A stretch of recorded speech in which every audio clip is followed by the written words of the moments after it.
Hey everyone, ready for a deep dive into some seriously cool tech. Yeah, Today we're taking on geospatial data integration, and let me tell you, this is way more exciting than it might sound at first. I agree. Our guide for this journey is the USI Geospatial Data Integration Guide.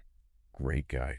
Whether you're like a total tech enthusiast or just curious about all the data that shapes our world, I think you'll find this deep dive pretty interesting. I think so too. We're going to be looking at like how data interoperability can open up a ton of possibilities. Yeah, And we'll also touch on why information security is so important in our data-driven world. absolutely. So let's start by thinking about the sheer volume of data being generated these days. It's kind of mind-blowing, right? Yeah, it really is. We're practically drowning in data, Yeah. and a huge chunk of that is geospatial data. I mean, think about it. Every time you use your phone's GPS Right. or track your steps with a fitness tracker, you're adding to this massive pool of information. It's incredible and a little overwhelming if you think about it too much. But the key is not just collecting all this data, but actually making sense of it, right? Exactly. That's where data integration comes into play. So how would you explain data integration? What's a good way to think about it? Well, imagine you're trying to put together a puzzle, Okay, I like puzzles. but the pieces are scattered across multiple boxes. Each box has its own unique design and shapes. So data integration is like figuring out how to make all those pieces fit together to see the complete picture. So instead of cardboard cutouts, we're dealing with data points and formats and systems. Precisely. And a lot of times those systems speak completely different languages. So we need like a universal translator for all this data. Yeah, exactly. And that's where the concept of data interoperability comes in. I like that. Data interoperability. What does that mean in a practical sense? Can you give an example? Sure. Let's say researchers are trying to predict the path of a wildfire. Okay. They need to combine real-time weather data from different sources, maybe satellite imagery and topographical maps. That makes sense. Data interoperability makes sure that all these different data sets can talk to each other seamlessly. Ah, so they can get a complete picture of what's happening. Yeah, it gives them a much better understanding of the situation. That's super important for something like that. I know the European Union is doing a lot of work in this area with their new interoperability framework and the Inspire directive. Absolutely. The EU saw a need for a unified way to share data across all the member states. Yeah. So their interoperability framework sets out some key principles like reusability and user centricity. So it's about making data more accessible and usable for everyone. Yes. And the Inspire directive takes it a step further, focusing specifically on geospatial data. So in simple terms, it's like a blueprint for making sure geospatial information is easy to understand and use no matter where it comes from. That's a great way to put it. Good. It's all about harmonizing data, metadata, services, and unique identifiers so information flows smoothly. I like that analogy of the universal travel adapter you used before. Like no matter where you go, you can plug in and connect. That's exactly. Okay, so that makes sense on a high level. But let's get a little more technical for a minute. How do we actually achieve this level of interoperability? What's going on behind the scenes to make it work? Well, standards are crucial. Think of them as the rules of the road for data communication.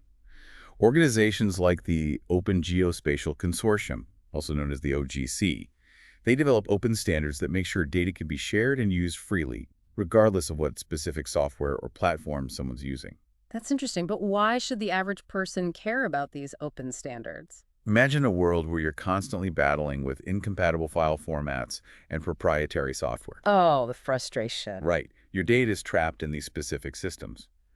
Open standards break down those barriers, empowering users and encouraging innovation. It's like having a universal charger for your phone. Exactly. No more hunting for that one Maybe specific cable. I've been there. It's the worst. It is. Okay, so that's a great way to explain it. But we also know that sometimes the data we extract isn't ready to use right away, right? It's like getting groceries delivered, but you still need to wash and chop and prep everything before you can actually cook. I like that analogy. So that's where ETL and ELT processes come in, right? You got it. ETL stands for extract, transform, load. It's the traditional method where you clean and structure your data before loading it into your system. So it's all about being meticulously organized and getting everything prepped before you start. Yeah, it's kind of like prepping your ingredients before you start cooking a meal. Makes sense. So what about ELT? When would you choose that method instead of ETL? Well, ELT, which stands for extract, load, transform, is kind of like flipping the script. Ah, You load all the raw data into your system first, then you transform it later. Okay. This can be helpful when you need more flexibility in analyzing and exploring the data, or if you're dealing with massive data sets where transforming everything beforehand just isn't practical. So it's like having all your ingredients in the pantry and deciding how to use them as you go along. That's a great way to think about it. So you pick the method that works best for your project, right? Absolutely. But no matter which approach you choose, having an efficient way to transform data is crucial if you want to unlock the real potential of geospatial information. That makes sense. And it also brings us to another really important aspect of data integration. We've been talking about how powerful geospatial data can be, especially when it's integrated well. Yeah. But like with anything powerful, there's a flip side, right? What are some of the potential downsides? Oh, for sure. That's a crucial point. We can't just ignore the risks that come with handling sensitive information, especially when you're talking about location data. I mean, even data sets that seem harmless at first glance, they can actually reveal a lot if you're not careful. Can you give me an example of that? Like, how could a seemingly harmless data set be a problem? Sure, think about like a grid data set with demographic information about a city. Okay. On the surface, it doesn't seem like a big deal. But if somebody combined that with other data sets that are publicly available, well, they could potentially figure out who individuals are and even track their movements.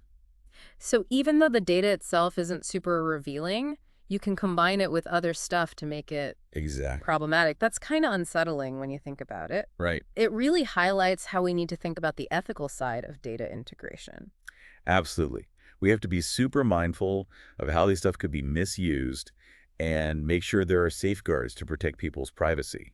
It's like a tightrope walk between pushing for innovation and progress while also upholding ethical principles. It sounds like a tough balance to strike. So how do we do it? What can we actually do to ensure geospatial data is being used responsibly? Well, transparency is key. Yeah. Organizations, when they collect and use this data, they need to be upfront about what they're doing, explain clearly how the data is being used, Mhm. and what steps they're taking to keep things private. So it's all about building trust with users and being accountable. Exactly. And it's not just about organizations either. Individuals have to play a role too.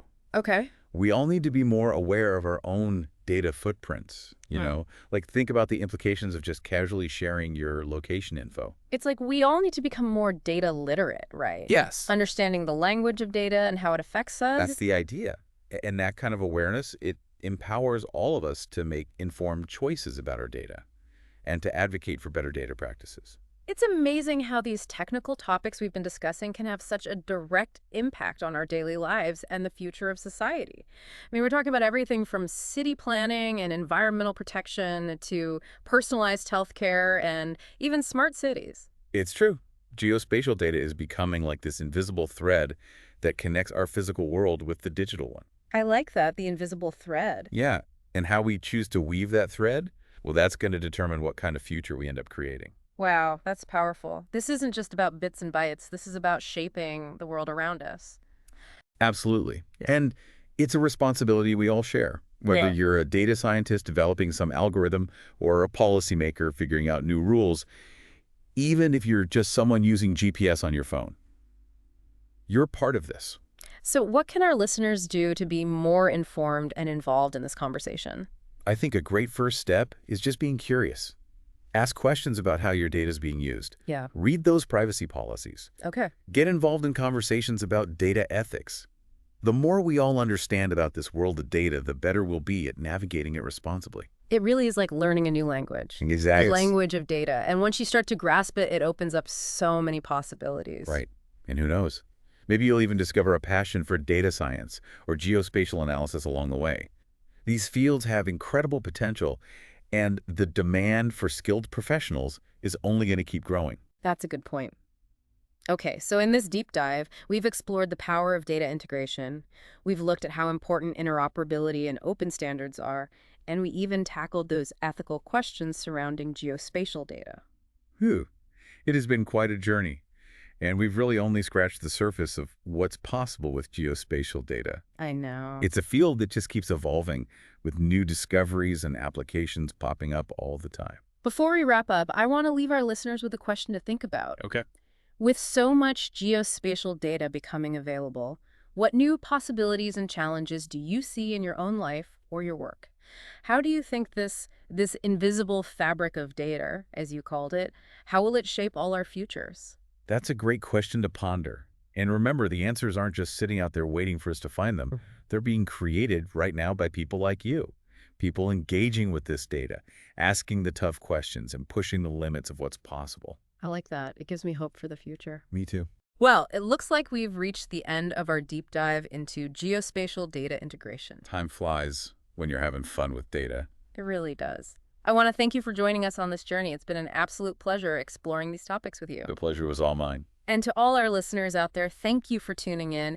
We hope you found this deep dive insightful and engaging. Remember, the world of data is constantly evolving, so stay curious, keep exploring, and keep those questions coming. Until next time, happy data exploring.